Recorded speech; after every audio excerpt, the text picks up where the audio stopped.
안녕하세요. 저는 사랑하는 남편을 하늘로 보낸 30대 여성입니다.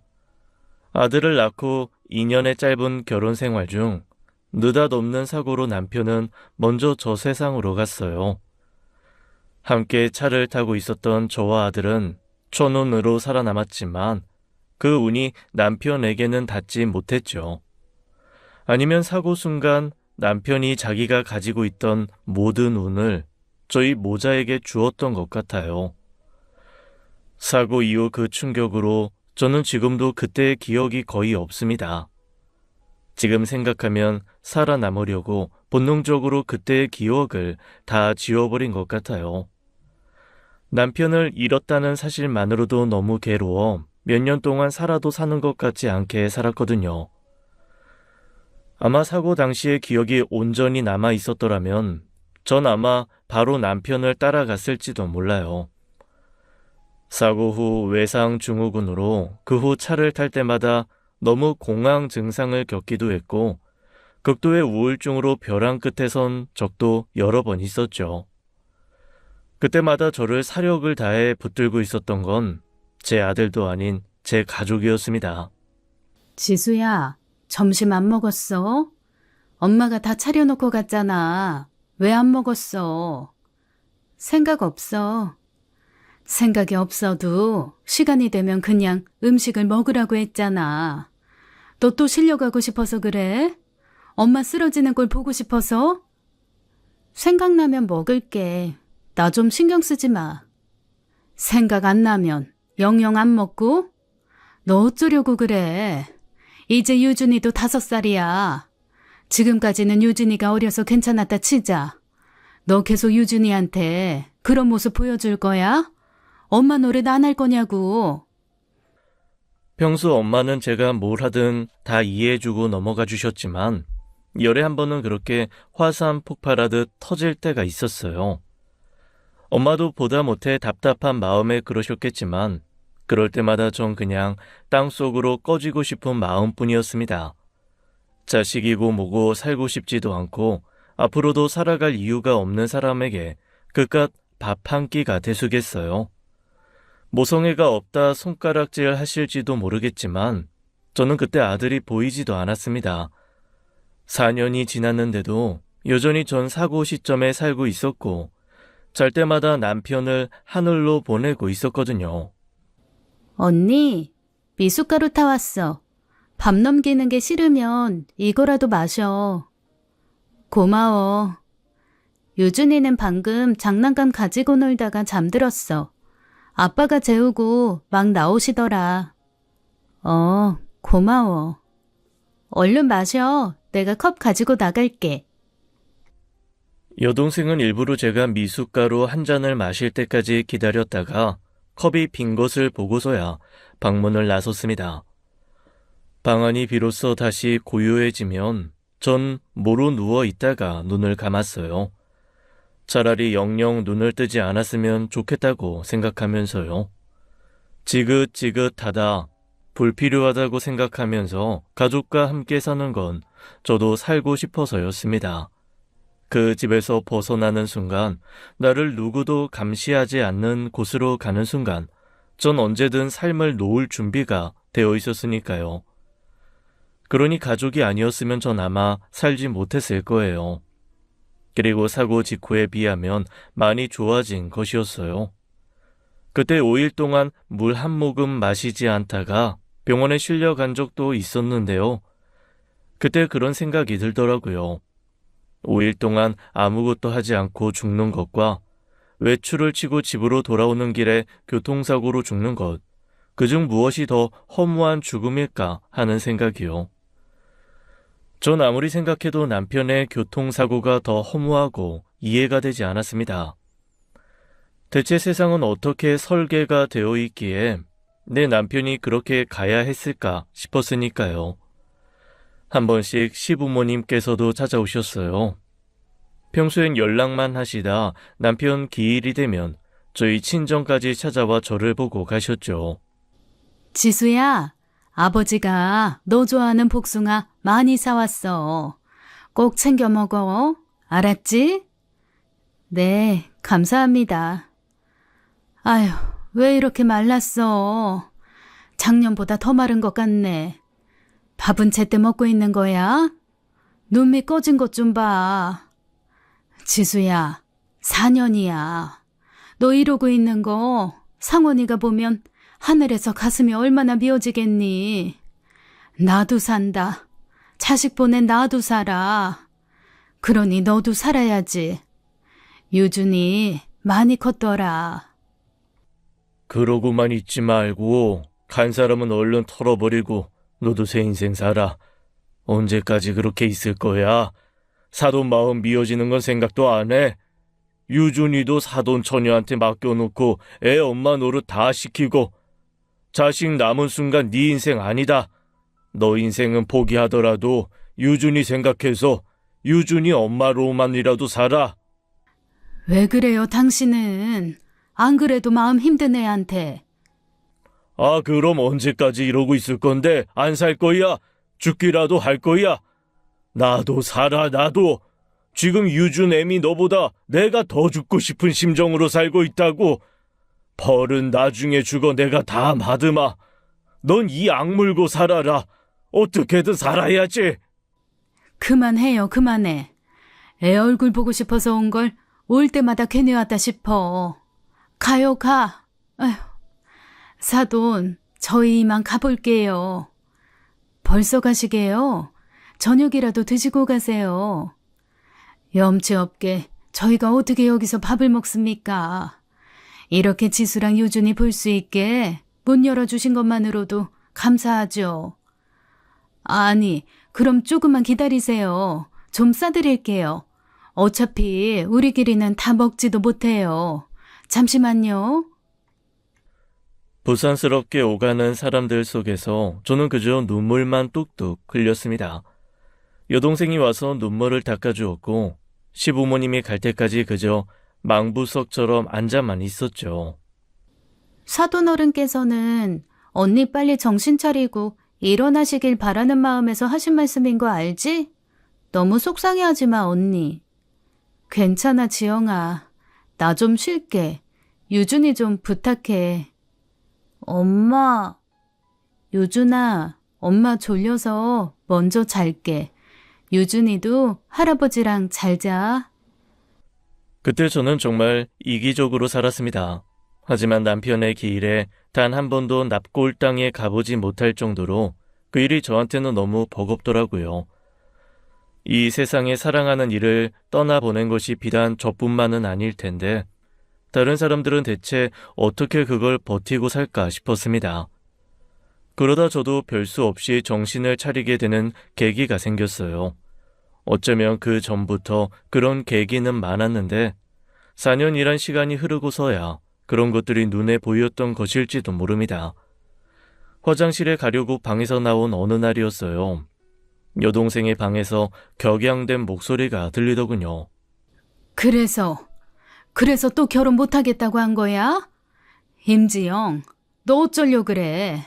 너 그러다 정원이 놓치면 나중에 네 언니 원망하려고 그래? 언니가 가지 말랬어? 언니가 너더러 유준이 파달랬냐고. 잔말 말고 날짜 잡아. 어떻게 그래? 언니 저러고 있는데 나까지 시집 간다고 나가버리면 엄마 혼자 언니 감당 가능해? 유준이까지 볼 수 있냐고.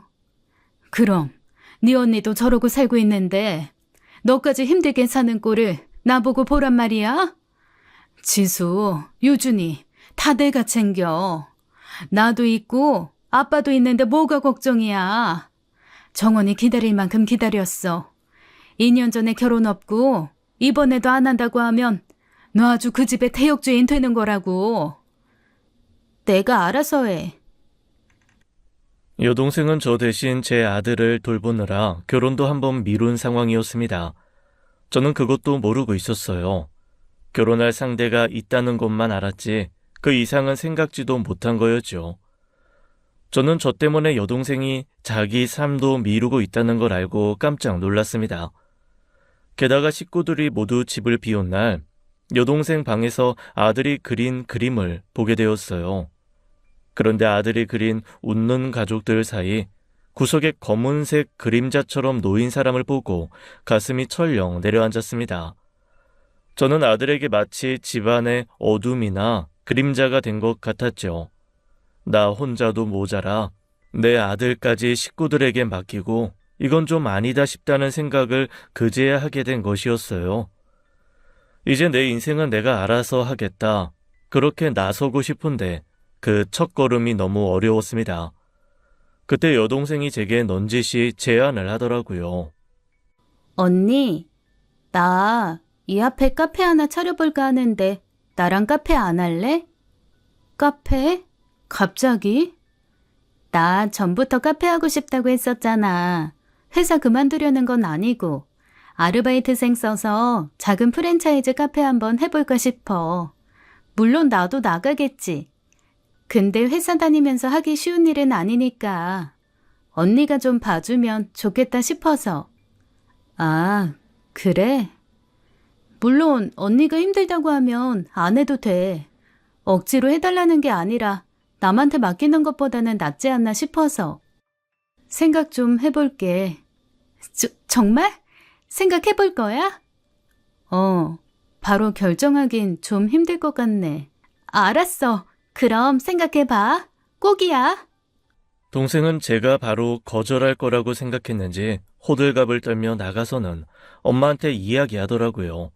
제가 하겠다고 했다면서요. 저는 그게 첫걸음이어야만 했습니다. 정말 삶을 끝낼 생각이 아니라면 제 가족과 아들을 위해서 언제고 일어서야 했어요. 제가 빨리 일어서야 제 가족들도 덜 힘들 테니까요. 하지만 막상 세상에 다시 나가려니 너무 두려웠습니다. 하나부터 열까지 아무것도 모르는 3살 어린 아이가 된 것 같았어요. 그도 그럴 것이 무려 4년이었습니다. 4년 동안 병원이 아니면 외출을 해본 적이 없어요. 우울증 때문에 다니던 정신과도 차를 탈 때마다 오는 극심한 공황 증세에 갈 수가 없을 정도였죠. 한동안 잠잠했는데 제가 다시 숨을 가쁘게 몰아쉬고 고통스러워하자 엄마는 처음으로 제 뺨을 후려쳤습니다. 여동생이 놀라 달려왔지만 엄마는 이성을 잃은 것 같았죠. 두 손을 제 목을 조르며 소리치는 거예요. 그래, 그냥 같이 죽자. 그냥 나랑 같이 죽어. 나랑 같이 노서방 만나러 가. 엄마, 왜 이래? 이거 놔. 언니 놔. 그러다 진짜 죽겠어. 이럴 거면 그냥 다 같이 죽어. 이게 사는 거야? 이게 사는 거냐고. 너만 노서방 잃었어? 사도는 자식을 잃고 유준이는 아빠를 잃었어. 그러고도 살아. 어떻게든 살아가려고 하잖아. 근데 넌 왜 그래? 왜 이렇게 부모 억장을 무너지게 해? 차라리 같이 죽자. 너도 죽고 나도 죽고. 그래야 이 꼴 안 보고 살지. 그렇게 힘들면 엄마가 같이 가줄게. 응? 엄마 제발. 제발 좀 진정해. 언니, 정신 좀 차려봐. 언니 괜찮아? 아빠, 119 좀 불러줘. 병원에 가서 진정제를 맞고 나서야 저는 정신을 차렸습니다. 의식을 되찾은 채 눈을 감고 누워 있었는데 엄마가 울면서 그러시는 거예요. 미안해, 지수야. 미안해. 엄마가 미안해, 내 새끼. 어차피 이대로 죽느니 만도 못하게 사나 밖에 나갔다가 공황 증상으로 숨이 넘어가나 똑같았습니다. 죽을 것 같지만 절대 죽지 않는다. 그 생각 하나만 붙들고 살아보자. 그렇게 마음먹은 거였어요. 카페 오픈을 준비하는 동안 저는 용기 내어 세상에 첫 발을 디뎠습니다. 바리스타 학원에 가서 커피도 배우고 엄마와 함께 마트에 가서 장도 봤어요. 아들 어린이집 차량을 마중 나가기도 하고 아들과 키즈 카페도 가봤죠. 아들이 5살이었는데 아들과 처음 하는 게 정말 많았습니다. 아들은 처음에 제가 배웅해주는 등굣길을 어색해하고 저와 손잡고 가는 키즈 카페를 낯설어했지만 차츰 밝은 웃음을 보여주더라고요. 유준이 담임선생님이 그래. 요즘 유준이 웃는 날이 많아졌대. 부쩍 엄마 얘기를 많이 하던데 어머님 건강이 좋아져서 다행이라더라. 그래? 유준이가 더 밝아졌다니 다행이네. 엄마 아는 사람들도 다 난리야. 너무 보기 좋다고. 너 웃는 게 유준이랑 똑 닮았다더라. 지수야, 이렇게만 살자. 더도 말고 덜도 말고 딱 이렇게만 살아. 얼마나 좋니? 요즘만 같으면 엄마는 바랄 게 없어. 아닌 게 아니라 제가 밖으로 나오게 되면서 부모님께서도 많이 변하셨습니다.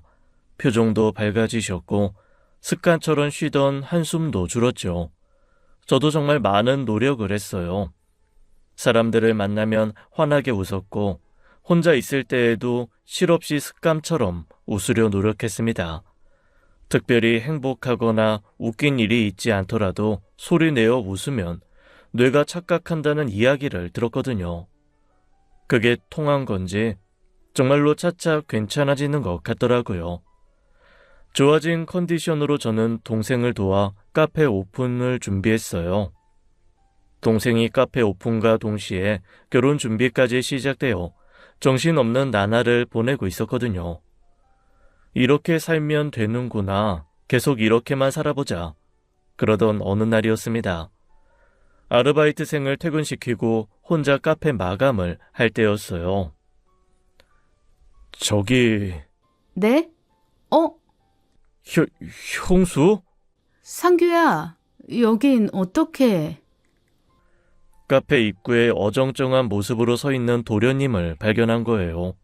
결혼 전부터 남편과 셋이서 자주 어울리기도 했고 결혼 후에도 정말 가깝게 지냈습니다. 사고 이후로는 한 번도 연락한 적이 없던 터라 갑작스러운 방문에 저도 깜짝 놀랐어요. 형수, 이제 괜찮아요? 뭐 그렇지. 앉아, 커피 한 잔 줄까? 밤이라 커피는 좀 그렇고. 너 좋아하던 초코 쉐이크 만들어줄게. 잠깐만 기다려. 아니요. 저 금방 가봐야 돼요. 지나가는 길에 형수 얼굴 보이길래 얼굴이나 비춘 거예요. 형수, 좋아 보이니 됐어요. 너도 잘 지냈어? 저요? 좀 안 됐네. 얼굴이 많이 안 좋은데. 저야 뭐 그렇죠. 형수, 번호 좀 알려줄래요? 번호가 바뀐 것 같던데. 응, 그래. 내가 핸드폰을 바꾸면서 번호가 바뀌었어. 아버님, 어머님도 잘 계시지? 지난번 그 사람 기일에 왔다 가셨는데 그 후로 연락을 못 드렸네. 좀 더 괜찮아지면 연락드리겠다고 전해줘. 네. 근데 형수... 어? 아니에요. 연락할게요. 시동생은 뭔가 할 말이 있는 듯 몇 번이나 주저하다가 가버렸습니다. 이상하다고 생각은 했지만 제 상태가 일반적이지 않다 보니 제 눈치를 보는구나 싶었어요. 끔찍한 비밀과 음흉한 속내를 가지고 온 줄은 꿈에도 모르고 말입니다. 그렇게 뒷정리를 끝내고 집으로 돌아온 길이었어요. 오늘 카페 별일 없었어? 오늘 매출도 잘 나오고 괜찮았어. 맞다. 왜? 상규 왔었어. 너도 상규 기억나지? 상규? 언니 설마 노상규 말하는 거야? 노상규가 카페에 왔었다고? 어떡해? 별 생각 없이 시동생이 카페에 방문했다는 사실을 입 밖으로 꺼내자마자 여동생은 하던 일을 중단하고 벌떡 일어나 제 앞으로 오더라고요. 여동생은 과민한 반응에 어쩔 줄 모르는 저는 아랑곳하지 않고 이것저것 캐물었습니다. 뭐래? 노상규가 언니한테 뭐라 그랬어? 어떻게 왔대? 그건 잘 모르겠는데 엄마가 어머님께 말씀드려서 알게 됐겠지. 근데 지영아, 왜 그래? 너 좀... 아니, 노상규 그 자식이 그때 언니한테 너무 못되게 굴었으니까. 못되게 굴어? 그 사고 때문에? 아니야, 됐어. 언니, 당분간 카페 나가지 마. 카페는 내가 알아서 할게. 어? 갑자기 왜? 그냥 나가지 마. 나 먼저 들어가서 쉴게. 여동생은 급하게 자리를 피해 들어가 버렸습니다. 그때는 여동생이 제가 잃어버린 기억 속 시동생과의 불화를 언급하지 않으려고 하는 줄만 알았어요. 어떻게 보면 저랑 함께 사고가 났으니 시동생도 속상한 마음에 형의 죽음을 제 탓이라고 생각했을 수도 있잖아요. 그 일로 뭐 얼마나 제게 못되게 굴었는지 기억은 나지 않지만 여동생이 그렇게까지 반응하는 걸 보면 보통 갈등은 아니었던 것 같더라고요. 그래도 공과 사는 구별해야 하지 않나 싶어 다음날 출근하려는데 이번엔 엄마가 잡더라고요. 지수야, 유준이 데려다 주고 바로 집으로 들어와. 카페 가지 말고. 어? 엄마까지 왜 그래? 상규 왔다는 얘기 때문에 그래? 괜찮아. 표정도 괜찮고 나한테 해코지 하려고 하는 것 같지도 않았어. 시간이 많이 지났고 상규도 그때는 속상해서 그랬겠지. 우애가 얼마나 좋았는데. 그러자 엄마는 기가 막히단 표정으로 뭐라고 말을 하려다 됐다 싶은지 입을 다시 다물었어요. 그러면서 저 대신 아이 어린이집 가방을 챙기며 그랬죠. 됐으니까 일단 유준이 데려다 주고 와. 그리고 어린이집 선생님한테 한 일주일 정도 유준이 못 올 거라고 말도 좀 하고. 갑자기 왜? 다 같이 이모네 좀 갔다 오자. 간지도 좀 오래됐잖아. 이모가 너 보고 싶다고 하기도 하고. 제주도 이모 집? 갑자기? 너 좋아졌다니까 이모가 이것저것 해주고 싶은 게 많은가 봐. 일단 얼른 다녀와. 카페 가지 말고 곧장 집으로. 알았지? 엄마는 그렇게 몇 번이나 신신당부하셨어요. 전 사회에 나온 지 몇 주 되지 않은 새내기나 다름없어 마치 아이처럼 엄마 말을 들어야 했죠. 생각지도 못하게 일한 지 얼마 안 돼 제주도 휴가를 가게 된 거예요. 오랜만에 만난 이모에게 호사스러운 대접도 받고 바다를 보고 좋아하는 아들의 모습을 보면서도 어쩐지 찝찝했죠. 제주도에 간 지 3일째 되던 날 시동생에게 연락이 오더라고요. 형수, 카페에서 안 보이던데 무슨 일 있어요? 아, 잠깐 제주도 내려왔어. 이모 보러. 왜? 아니요, 시간 내서 카페에 찾아왔는데 형수가 안 보이길래요. 언제 와요? 다음 주쯤. 그럼 와서 연락 좀 해줘요. 시간 내서 얼굴이나 제대로 보게. 알았어. 그때였습니다. 갑자기 여동생이 저를 빤히 쳐다보며 묻더라고요. 누구야? 어? 아니, 친구. 친구 누군데? 경미 근데 너 왜 그래? 안 하던 짓을 하고. 노상규 아니지? 아니야. 그리고 상규면 뭐. 상규 이제 나한테 나쁜 말 안 한다니까. 하지 마. 상규 그거 양심이 있으면 언니한테 절대 연락 못 해. 언니 나중에 알면. 됐다. 아무튼 하지 마. 어? 제발. 여동생 눈치가 보여 애둘러 거짓말을 한 건데 여동생이 그렇게까지 나오니 연락을 안 하는 게 맞다는 생각이 들었어요. 물론 제가 먼저 연락한 적은 없었습니다. 그런데 그 뒤로도 몇 번이나 가벼운 안부 문자가 왔었어요. 한두 개는 무시하고 하나 정도는 간단하게 대답하던 차였죠. 그런데 그걸 또 여동생이 알게 된 거예요. 언니, 이거 뭐야? 왜 자꾸 노상규한테 연락이 오는 건데? 어?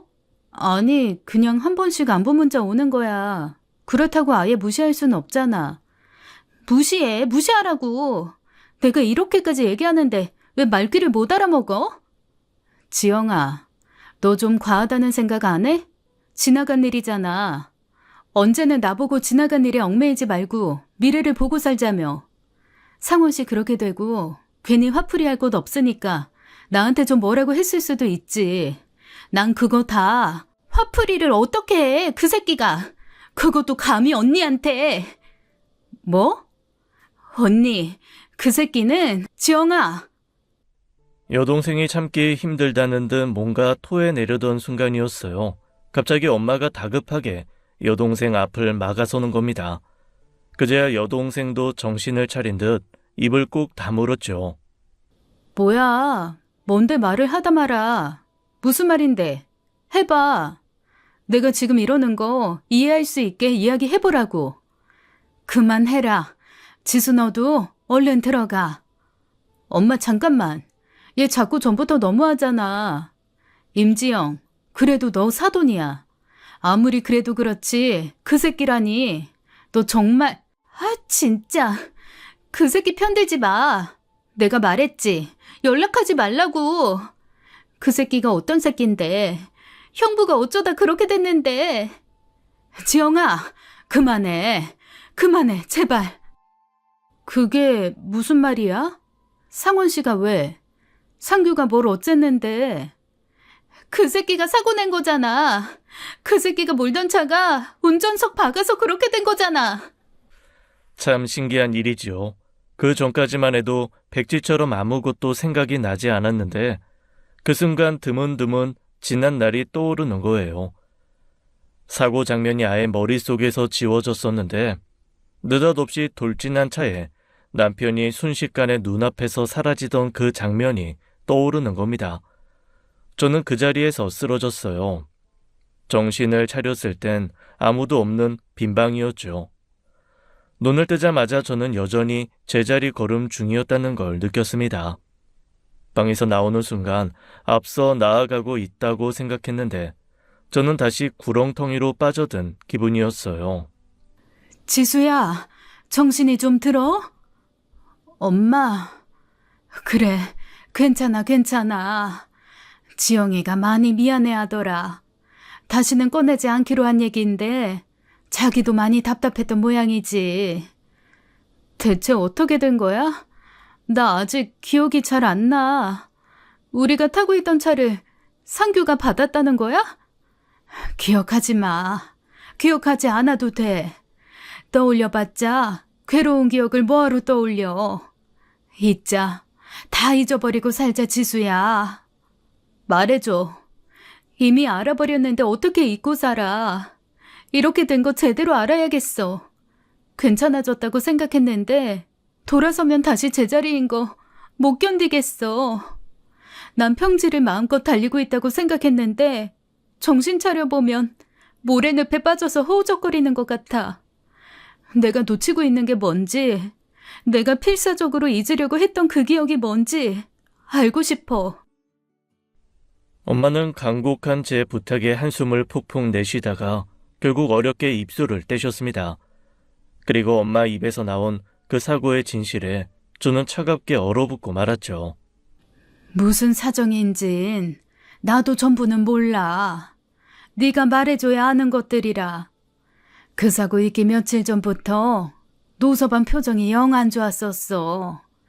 무슨 일이냐고 물었더니 네가 시동생 일이라고만 했지. 그때 나는 그저 시댁에 일이 좀 있구나 정도로만 생각했고 그건 아마 너도 마찬가지였을 거다.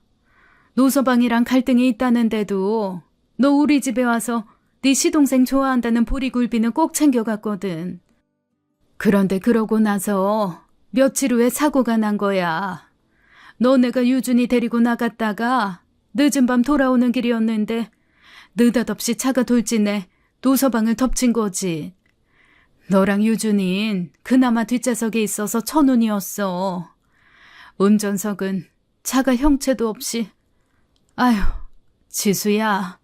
그때 네가 그랬어. 병원에서만 정신만 차리면 노상규 악에 받쳐 울부짖었다. 눈만 뜨면 노상규 이름만 불러대고 괴로워하다가 정신 차리길 여러 번이더니 어느 날은 눈을 딱 떴는데 조용한 거야. 사고에 대한 기억이 사라져버린 거지. 그래서 수사가 지지부진해지긴 했지만 우리는 차라리 다행이다 싶었어. 그때 너는 차마 눈 뜨고 못 보겠다 싶은 상태였으니까. 가족들은 제가 기억을 다시 떠올리는 게 두려웠다고 했습니다.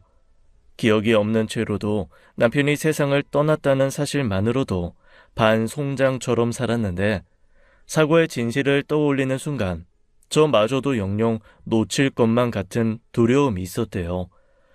그래서 그 후로 철저하게 남편의 죽음에 관한 이야기도 하지 않았답니다. 시동생은 당시 면허 취소에 해당하는 음주운전으로 3년을 복역하고 나온 것이었어요. 처음 여동생에게 그 사실을 듣고서는 그 자리에서 기절할 정도로 충격이었는데 이상하게 머리가 맑아지더군요. 안개 속을 걷다 안개가 맑게 거친 초원을 걷는 기분이처럼요. 그러니까 애써 상대하지 마라. 지영이가 그렇게 나오는 데는 다 이유가 있었던 거야. 양심이 있으면 네 앞에 얼굴 못 내밀지. 내밀더라도 바로 무릎 꿇고 용서를 빌어야지. 간 보는 것도 아니고 슬쩍슬쩍 찾아오고 연락해서 안부를 물어? 호랑이가 물어가도 시원찮을 놈. 으휴. 엄마도 다시는 연락을 주고받거나 상대를 하지 말라고 했습니다. 여동생은 다시 찾아올까 두렵다며 여전히 카페 출근도 못하게 했어요. 그런데 제가 하겠다고 했죠. 노상규 그 자식 또 나타날 거야. 언니, 그 자식 그냥 무시할 수 있어? 없잖아. 진짜 설마 언니 앞에 나타날 줄은 꿈에도 몰랐어. 일하고 싶으면 다른 일 알아보자. 내가 지인한테 부탁해서 다른 카페라도. 지영아, 나 괜찮아. 상규 문제는 내가 알아서 할게. 알아서 뭘 어쩔 건데. 그냥 상대하지 말라니까? 그렇다고 내내 숨어만 살아? 내가 왜 숨어야 하는데? 네 형부 그렇게 만든 사람이면 더더욱 그러면 안 되지. 내가 다른 데서 일하면 안 찾아온대? 만나더라도 더 이상 찾아오지 말아라. 양심 없냐? 너 때문에 내 남편 죽었으니 원망 사기 싫으면 머리카락도 보이지 말아라. 그렇게 말할 거야. 그때부터였던 것 같아요. 내가 더는 이렇게 살면 안 되겠구나, 뭐라도 해야겠구나 싶었던 것이요. 기억을 찾고 싶었습니다. 엄마 이야기를 들으면서 자꾸 마음에 걸리던 부분이 있었거든요. 남편과 시동생이 갈등이 있었다는 부분이요. 여동생의 우려에도 다시 카페를 나가기 시작했고, 아니나 다를까 며칠 후 시동생은 다시 모습을 드러냈습니다. 형수, 다시 나왔네요. 혹시나 하고 지나가는 길에 봤는데. 그래. 형수, 왜 그래요? 말 안 해도 이유는 알 것 같은데. 아니야? 형수, 설마 기억이... 왜? 기억 잃고 내 남편 죽인 시동생도 못 알아보고 웃어주니까 좋았어? 형수! 상규야, 모르면 모를까? 내가 알게 돼버렸으니 너 얼굴 이제 못 보겠다. 그러니까 찾아오지 마. 불편하고 불쾌해. 저는 시동생에게 확실히 제 의사를 밝혔습니다. 그러자 시동생이 갑자기 무릎을 꿇고 앉는 거예요. 카페 내에 고객들이 있었고 아르바이트생도 당황해 제 눈치를 살폈죠. 그런데 시동생은 아랑곳하지 않고 바닥에 납작 엎드려 그러는 겁니다. 잘못했어요. 잘못했습니다. 두고두고 후회했어요. 내가 왜 그랬을까? 술이 웬수다. 아무리 그래도 그렇지 어떻게 형을... 어쩌다가 하필 그 차가 형이 탄 차였을까? 하늘을 원망하고 또 원망했어요, 형수. 일어나. 남의 영업장에서 불편하게 하지 말고. 용서해달란 말은 안 합니다. 어떻게 용서할 수 있겠어요. 하지만 제발 나타나지 말라, 그런 말씀은 하지 마세요. 죽을 때까지 사죄하는 마음으로 살겠습니다. 형수랑 유준이 위해서 뭐든 할게요. 제발 제게 기회를 주세요, 형수. 시동생은 그날 동생의 카페 바닥에 엎드려 서럽게 울었습니다. 고객들은 뭐라 말도 못하고 숨죽여 눈치를 살피며 지켜보고만 있었죠. 죽도록 미웠습니다. 저 인간만 아니었으면 남편이 저 세상에 가는 일은 없었을 텐데, 세상에 다른 사람도 아니고 술에 취한 동생 차에 저 세상에 가다니 얼마나 원통할까 억장이 무너졌지요.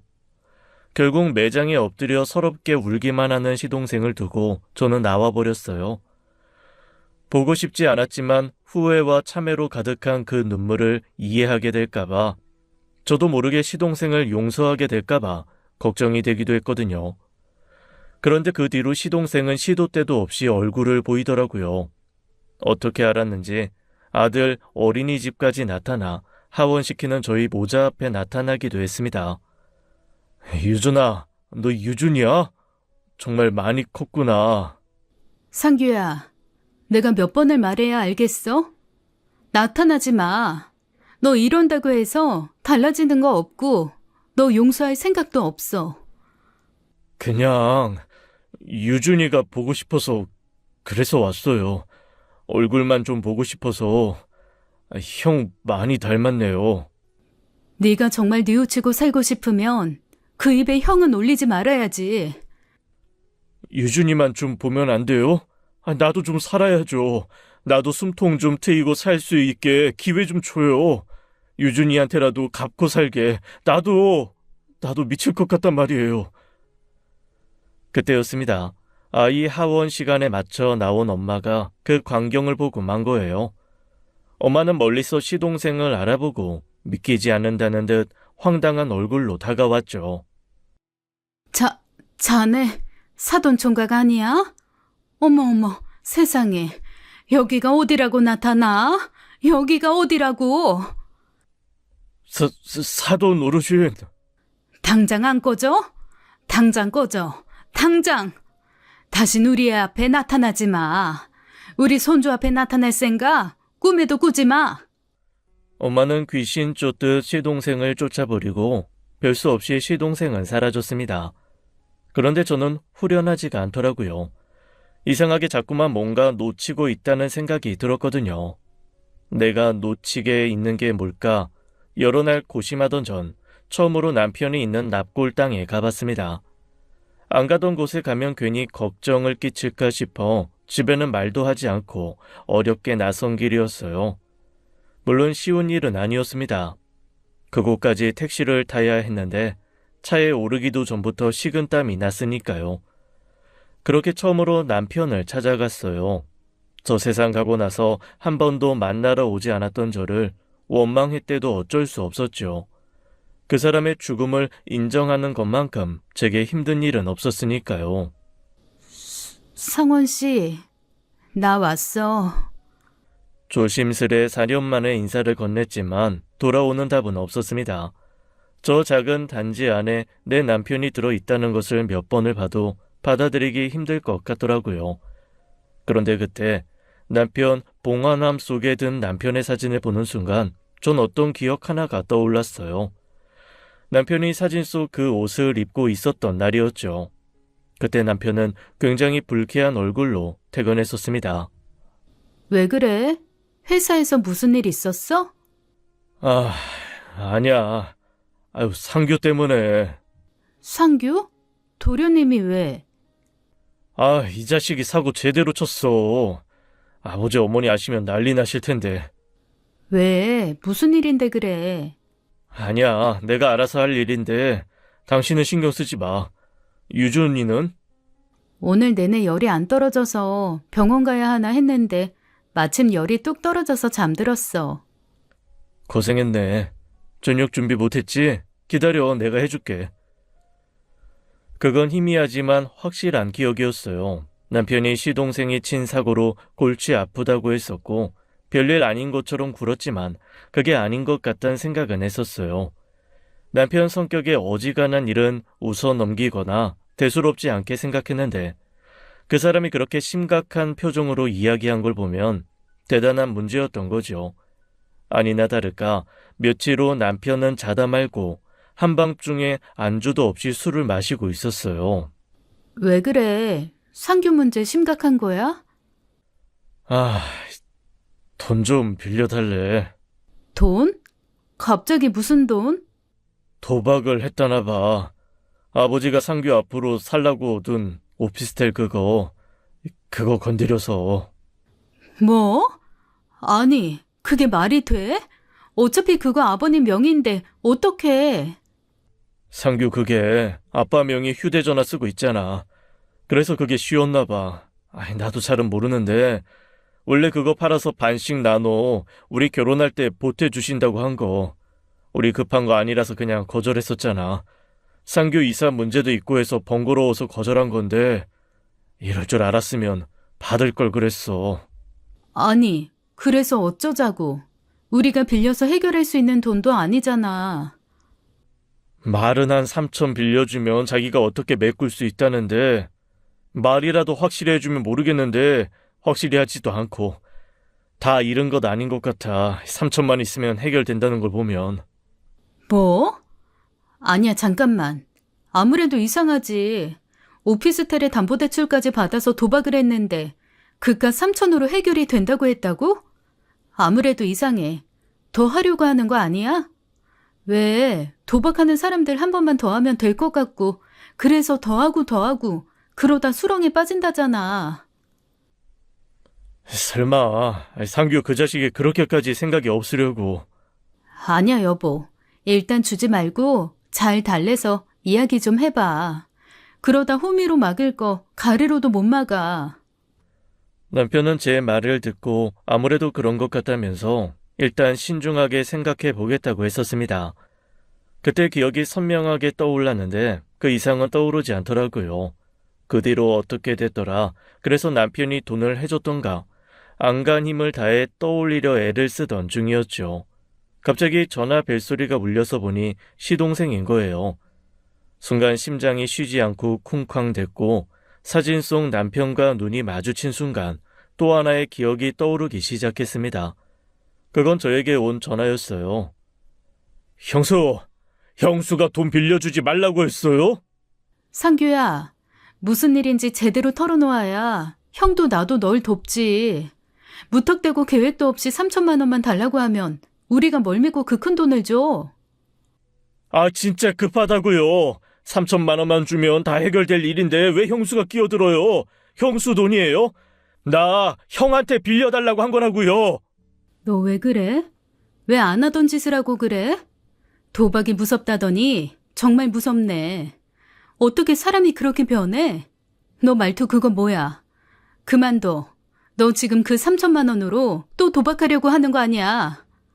씨발 3천만 원만 있으면 바로 원금 찾을 수 있는데 형수 때문에 못 찾으면 책임질 거예요? 그게 어떻게 내 탓이니? 너가 처음부터 그런 짓을 하지만 않았어도 됐을 일인데. 너 형한테 쓸데없는 소리 하지 마. 그럴 돈 있으면 차라리 불우이웃이나 돕지. 너 도박하라고 줄 돈 없으니까. 이 미친년이 진짜. 얼마나 악에 받쳐 소리를 지르던지 그 소리가 휴대전화 밖으로 다 나왔었어요. 놀란 남편이 전화를 빼앗아 들었고 한참 실랑이를 벌이며 남편도 엄청 화를 냈죠.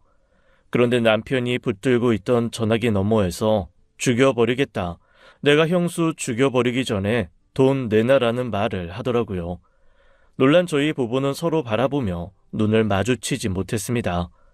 남편과 다르게 유흥을 좋아하고 활동적이긴 했지만 그런 모습을 보인 적은 한 번도 없었어요.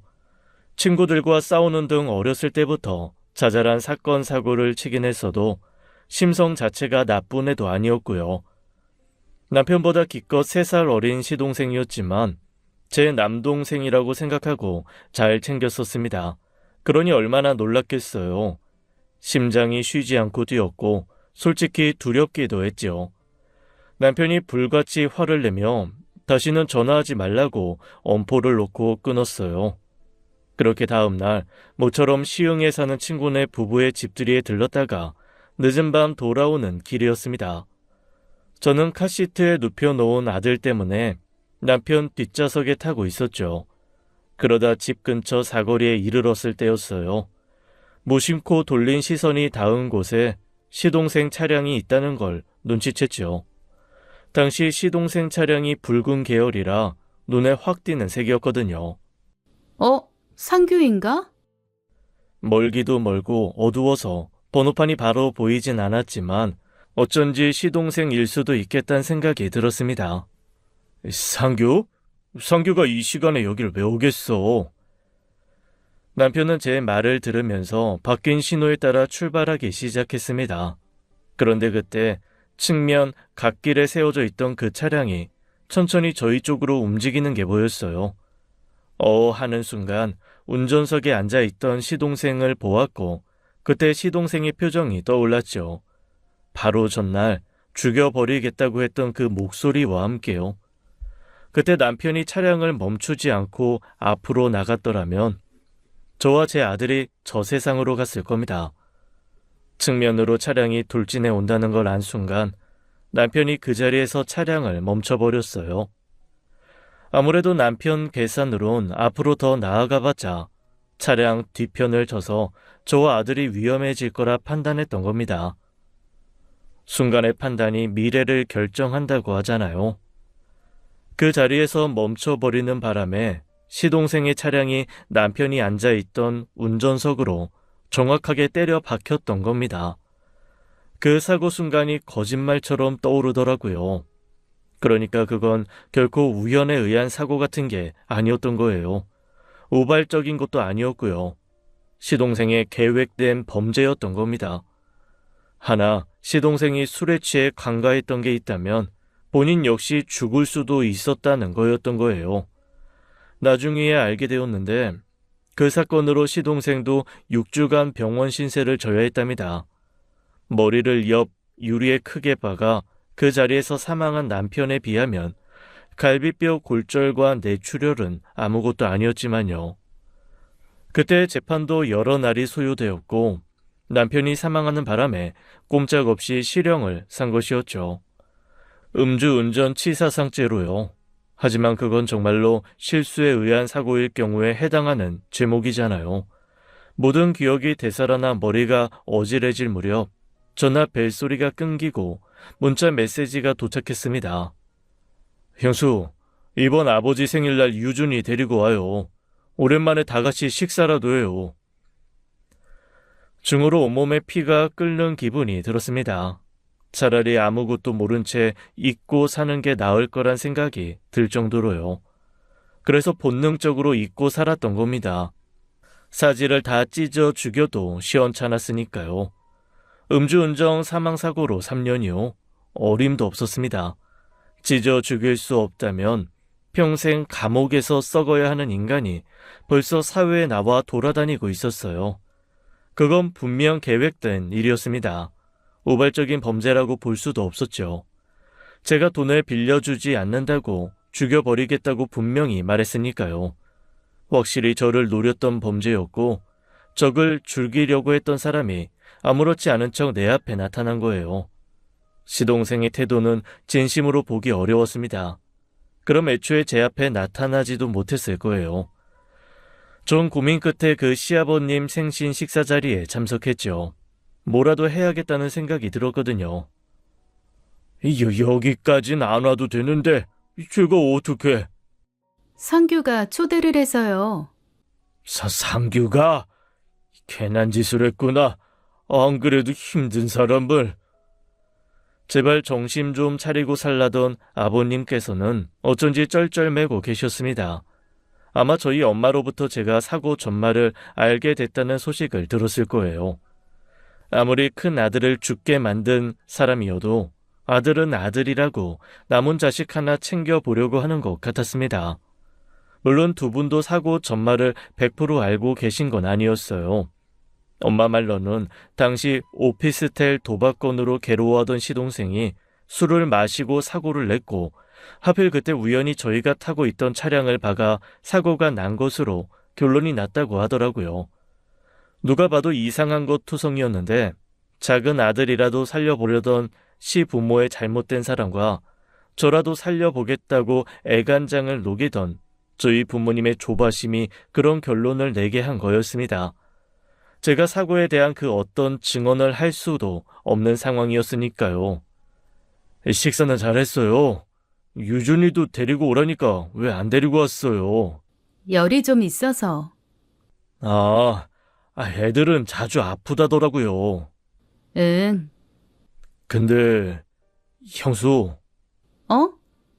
그때 썼던 핸드폰 있잖아요. 사고 전에. 그거 아직도 가지고 있어요? 순간 전 그 핸드폰이 아주 중요한 사건의 키 역할을 할 거란 확신이 들었습니다. 물론 조바심이 이를 그르치게 하곤 하는데 시동생은 마음을 졸이다 실수를 한 거였어요. 제가 전혀 생각하지 못한 것을 떠올리게 했거든요. 핸드폰? 글쎄, 없을 거야. 사고 나면서 망가졌다고 아버지가 바꿔왔거든. 근데 왜? 뭐 중요한 거라도 있나? 아, 그래요? 그때 있잖아요. 사고 나기 1년 전쯤인가. 형수 유준이 뱃속에 가졌을 때 다 같이 이 근처 계곡 가서 찍은 사진. 그게 나한테 없더라고요. 있으면 좀 보내달라고 하려고 했지. 아, 나도 그 사진은 없네. 전에 핸드폰에만 넣어놨어서. 아쉽네요. 신경 쓰지 말아요. 그냥 그때 형이랑 되게 재밌었던 기억이 있어서. 저는 집에 돌아오자마자 휴대전화를 찾았습니다. 망가져서 바꾼 게 아니라 그 휴대전화 속에 남편 사진이 너무 많아서 바꾼 거였어요. 보고 싶지 않은데 자꾸 사진첩에 들어가 남편 사진 들여다보고 울게 되는 게 싫었거든요. 그래서 휴대전화를 바꾸고는 사진 한 장도 찍지 않고 지내 4년이 지났는데도 지금 휴대전화가 새 것처럼 말짱했죠. 충전을 시키고 저는 차분하게 휴대전화 속 기록을 훑었습니다. 그리고 제 예상대로 그때 시동생과 했던 통화 녹음이 그대로 남아있었죠. 이씨 미친년이 진짜? 야, 네가 뭔데? 네가 뭔데 나서서 지랄이야? 형수, 이러지 맙시다. 내가 한두 번이래요. 처음이잖아요, 처음. 야, 노상규 너 미쳤어? 어따 대고 욕이야, 욕은. 너 아주 진짜 돌았구나. 나 이거 그냥 못 넘어가. 당장 아버지한테 말씀드리고 말하기만 해. 나 지금 궁지에 몰린 쥐야. 뭐라도 있으면 다 물어뜯어 버릴 상태라고. 내가 가만히 있을 것 같아? 나 아주 형수 죽여버릴 거야. 지금 당장 돈 안 보내면 형수 아주 이 세상에서 사라질 준비하라고 해. 이 새끼가 진짜. 너 다시는 나한테도 네 형수한테도 연락하지 마. 한 번만 더 연락해봐. 어디. 나는 뭐 가만히 있을 줄 알아? 그리고 딱 기다려. 아버지한테 말씀드려서 너 손발 묶어 그놈의 도박 꾼도 못 꾸게 할 테니까. 시동생의 증거를 찾을 생각으로만 녹음 파일을 열었다가 생각지도 못하게 남편 목소리를 마주한 저는 소름을 참을 수가 없었습니다. 그 자리에 엎드려 목 놓아 울었어요.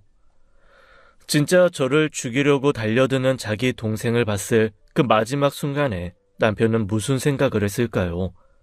무슨 생각으로 차를 세우고 그 고통을 감내했을까요? 불쌍해 미칠 것만 같았습니다. 인간이길 포기한 시동생 때문에 억울하고 허무하게 죽은 내 남편과 그런 남편을 잃고 살아야 하는 저와 제 아들의 인생이 너무나 불쌍해서 미칠 것 같았어요. 어떻게든 복수해야겠다 똑같이 죽여버릴 수 없다면 분하지만 법이 허락하는 한에서 확실한 벌을 줘야겠다고 생각했죠. 이걸 가지고 다시 경찰서에 가면 되나 뭘 어떻게 해야 할까 싶었어요. 다행히 제가 전혀 조사를 받을 수 없는 상황이다 보니 당시 사건은 시동생의 음주운전 치상죄만 다뤄줬습니다. 그러니 제가 다시 살인죄를 물어 집어넣을 수 있는 상황이 된 거였어요. 그런데 그로부터 며칠 후 시동생이 찾아온 겁니다. 아이를 등원시키고 돌아오는 길에 마주친 거예요. 오늘 형수랑 가고 싶은 곳이 있어서요. 어디? 형한테요. 형한테. 형수랑 같이 가서 용서 빌고 싶은데 같이 가줄래요? 그런 거라면 너 혼자 가도 되잖아. 형수라도 데려가야 형이 날 좀 더 예쁘게 봐줄까 싶어서. 지푸라기라도 잡고 싶어 그래요. 시동생 말에 저는 잠시 고민하다 준비하고 내려오겠다고 했습니다. 시동생은 잠자코 기다렸고 우린 그렇게 한 차를 타고 남편이 있는 곳으로 향했죠. 그때 저는 호랑이 입속으로 들어간 기분으로 조수석에 앉아 있었어요. 한참 아무 말 없이 달리던 시동생이 갑자기 다른 쪽으로 방향을 틀더군요. 이 길 아니잖아. 형한테 가기 전에 잠시 드라이브라도 할까 해서. 그럴 시간 없어. 근데요, 형수. 그때 형수가 했던 말이 좀 걸려서 궁금한 게 있거든요. 그때 내가 형수 핸드폰 찾았을 때요. 중요한 거라도 있냐고 물었잖아요. 무슨 의미로 한 말이에요? 심장이 터질 듯이 뛰었습니다. 그때 시동생이 제게 섣불리 지난 핸드폰에 대한 이야기를 해서 실수한 것처럼 저도 시동생의 목적을 간파하고 있었다는 신호를 보낸 셈이었어요. 애둘러 변명하려던 저는 그냥 간두었습니다. 그러자 시동생도 다 알고 있었다는 듯 피식 웃더라고요. 형수, 저요. 3년 동안 진짜 힘들었거든요. 근데 또 뭐, 한편으로는 편하기도 했어요. 그때 내가 딱 중독이 되던 차라, 뭐 어떻게든 감방 한번 가긴 갔었을 것 같기도 하고. 근데요, 내가 진짜 억울한 건 하나 있어요. 그때 진짜 대박 찬스였거든. 그때 3천이면 3억이 되는 아주 짜릿한 한 방이 있었거든. 그때 우리 아버지 오피스텔이 4억 5천짜리였으니까 적어도 내가 3억까지 메꿀 수 있었던 거예요. 말이 3억이지. 그 3억에 1억만 빼서 또 다시 굴렸으면 10억. 왜냐하면 딱 10배 정도가 보장됐거든. 그러니까 형수, 지금 형수가 무슨 짓을 했는지 이제 좀 알겠어요? 말도 안 되는 소리 하지 마. 그게 그렇게 쉬웠으면 4억 5천을 날렸겠어? 역시 형수는 생각이 짧아. 그때도 그랬거든. 아주 사람 안 달라게. 도박이 원래 그래요. 잃을 땐 잃고 딸 땐 따고 그 기가 막힌 타이밍을 아는 사람이 돈을 버는 거거든. 나는 그 타이밍을 알았고 그때 만약 내 손에 3천만 원이 들어왔다면 아버지 오피스텔도 찾고 형도 지금 우리 유준이 무럭무럭 자라는 거 잘 보고 있었을 거고 난 10억으로 잘 빠진 여자랑 애 낳고 오순도순 살고 있겠지. 방금 네 입으로 그랬어. 그러다 깜빵 한번 가도 갔을 거라고.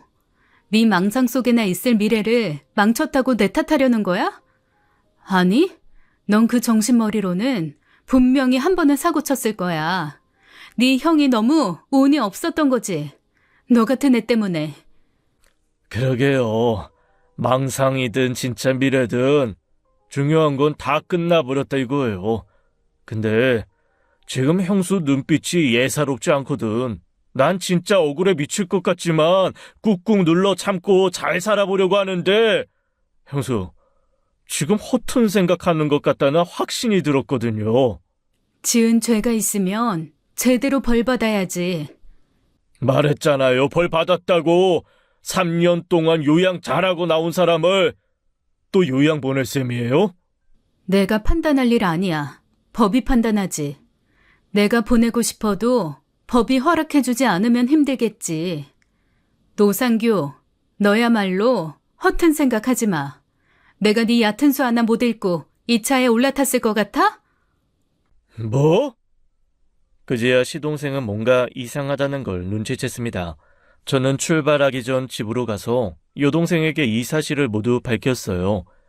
혹시 모를 일을 대비해 여동생에게 제 위치 추적이 가능한 어플을 깔아두었고 여동생이 시간차를 두고 따라서 남편 납골당으로 향하고 있었죠. 그리고 행여 중간에 다른 길로 접어들면 그땐 신고하라고 해두었고요. 그때 제 휴대전화로 전화가 울렸습니다. 여동생이었어요. 씨발 받기만 해? 받든 안 받든 결과는 똑같아. 괜히 힘 빼지 말자.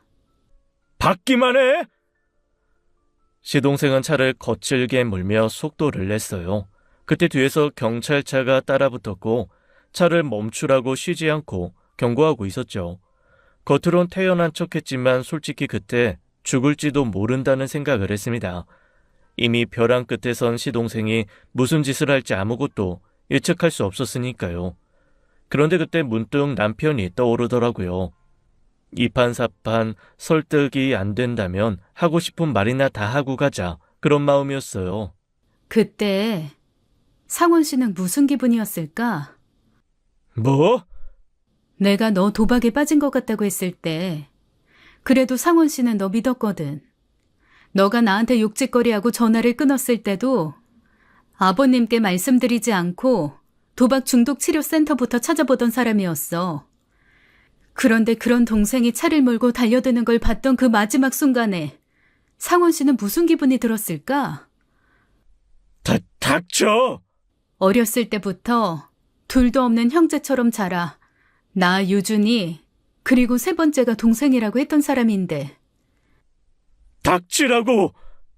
부모는 내가 지킬 수 없는 사람이지만 동생은 어렸을 때부터 내가 지켜야 할 1호였다고. 아이 씨발 그만하라고! 시동생은 결국 차를 멈춰 세웠습니다. 그리고 핸들에 머리를 쉴 새 없이 박으며 소리를 질렀어요. 악마의 탈을 썼어도 사람인데 시동생이라고 과연 고통에서 자유로웠을까요?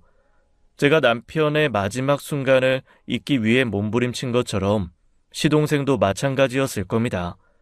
시동생이 고통스럽게 울부짖던 사이 경찰과 여동생이 차례로 따라붙었고 저는 무사히 빠져나올 수 있었어요.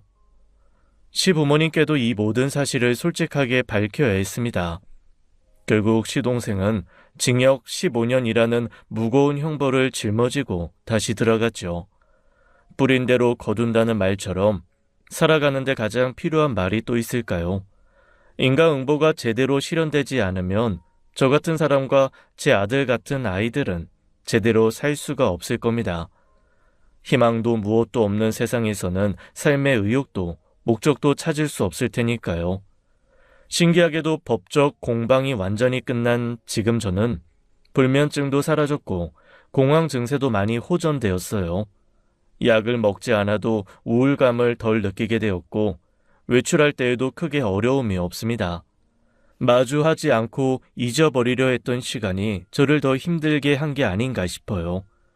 누군가 복수는 또 다른 복수를 불러온다고 했지만 비로소 복수가 끝나고 나서야 저는 부모님의 딸로서, 여동생에게 언니로서, 그리고 아들에게는 엄마로서 설 수 있게 되었어요. 4년을 주저한 만큼 앞으로 나아가기 위해서 더 많은 준비가 필요하지만 이제는 비로소 앞으로 나아가 보려고요. 저를 보호하기 위해 마지막 순간에 최선을 다한 남편을 위해서라도 꼭 그럴 거예요.